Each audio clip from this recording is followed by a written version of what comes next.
América Latina em perigo. Gustavo Petro, ex-integrante do grupo guerrilheiro M19 e atual presidente da Colômbia, deixou todos em alerta durante uma entrevista ao programa El Repórter Coronel da Univision Notícias, nesta segunda-feira, 20 de outubro. Em tom de ameaça, Petro declarou que a primeira saída para a humanidade é mudar Trump de várias maneiras, inclusive retirá-lo. Uma afirmação que soa como uma ameaça à derrubada de um presidente norte-americano. Donald Trump chamou Petro de narco-presidente e fantoche de Maduro, acusando-o de proteger cartéis e desestabilizar a região. No mesmo dia, anunciou a suspensão da ajuda internacional à Colômbia e à Venezuela, novas tarifas econômicas e a revisão completa dos acordos firmados durante o governo Biden. Petro partiu para a retórica do caos.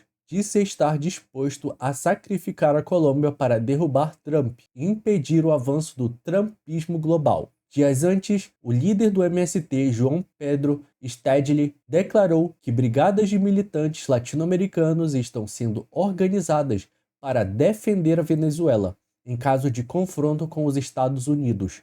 A mesma retórica de Petro e Maduro. Com o Foro de São Paulo em processo de desmantelamento, Maduro, Petro e Stedley tentam reerguer o projeto bolivariano sob uma nova roupagem, o Movimento Continental de Resistência Anti-Imperialista, que na prática representa a última cartada de um projeto revolucionário de poder. Se o eixo Caracas-Bogotá-Brasília realmente se consolidar, o continente poderá assistir à maior escalada de conflito político, militar e ideológico das últimas décadas. Uma guerra não apenas de fronteiras, mas de narrativas, poder e sobrevivência. A América Latina está sentada sobre um barril de pólvora, e Petro parece disposto a arriscar o fósforo. As declarações recentes de Gustavo Petro, presidente da Colômbia, sobre derrubar Trump, acenderam um alerta em toda a América Latina, ao adotar um tom de confronto direto com os Estados Unidos. Petro demonstra uma postura ideológica que remete aos tempos do radicalismo bolivariano. Essa retórica, somada à fala de Lula em São Bernardo do Campo, na qual o presidente brasileiro defendeu a criação de uma doutrina latino-americana, revela um movimento político coordenado que busca reposicionar a esquerda continental sob um discurso de soberania e resistência ao imperialismo. No entanto, por trás dessas palavras, o que se observa é a tentativa de reerguer o projeto ideológico, que fracassou em países como Venezuela, Cuba e Nicarágua. A ideia de uma doutrina latino-americana soa para muitos analistas como um eufemismo para a expansão de governos autoritários de viés socialista, que utilizam um discurso anti-americano para justificar políticas econômicas estatizantes e o enfraquecimento das instituições democráticas. Enquanto Petro ataca Trump e ameaça a estabilidade diplomática do continente, Lula parece trilhar o mesmo caminho, aproximando o Brasil de regimes que rejeitam o livre mercado, a liberdade de expressão e a alternância de poder. Essa aliança política disfarçada de integração regional pode representar um retrocesso grave, o retorno do populismo ideológico e do isolamento econômico. Em vez de fortalecer parcerias com democracias consolidadas e incentivar a livre iniciativa, o eixo Petro-Lula-Maduro caminha para a criação de um bloco político de resistência à influência americana, priorizando a retórica revolucionária em detrimento do desenvolvimento. A América Latina precisa de estabilidade, comércio e cooperação, não de novas aventuras ideológicas. Se essa doutrina latino-americana, dita por Lula, realmente se consolidar, o continente corre o risco de repetir os erros do passado e comprometer seu futuro em nome de um projeto de poder travestido de soberania. O anúncio de Gustavo Petro de que o Tratado de Livre Comércio com os Estados Unidos está suspenso de fato representa mais um passo na guinada ideológica do governo colombiano, sob o pretexto de libertar a Colômbia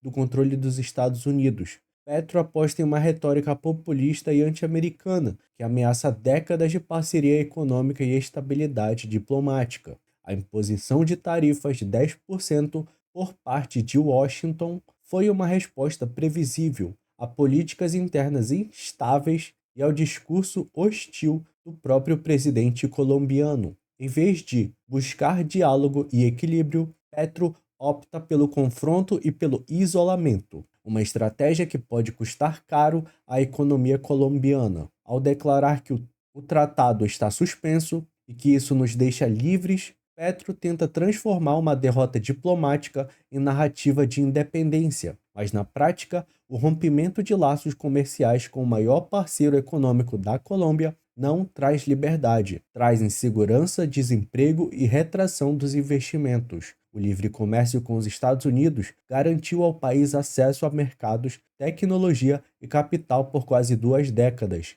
Enfraquecer essa relação significa colocar a ideologia acima do interesse nacional. Além disso, o tom agressivo de Petro contra Donald Trump, chamando-o de estrangeiro que odeia imigrantes e latino-americanos, revela mais preocupação em travar batalhas políticas do que em proteger os interesses do povo colombiano. O presidente parece usar o conflito externo como cortina de fumaça para desviar a atenção dos problemas internos: inflação crescente, queda na confiança dos investidores e instabilidade institucional. O discurso de que Trump não controla a Colômbia soa bem entre militantes radicais, mas é perigoso para um país que depende de exportações e cooperação internacional. Petro parece disposto a transformar a Colômbia em um novo laboratório do populismo latino-americano, repetindo o erro de regimes como o de Maduro, em que a retórica anti-imperialista serviu apenas para justificar o autoritarismo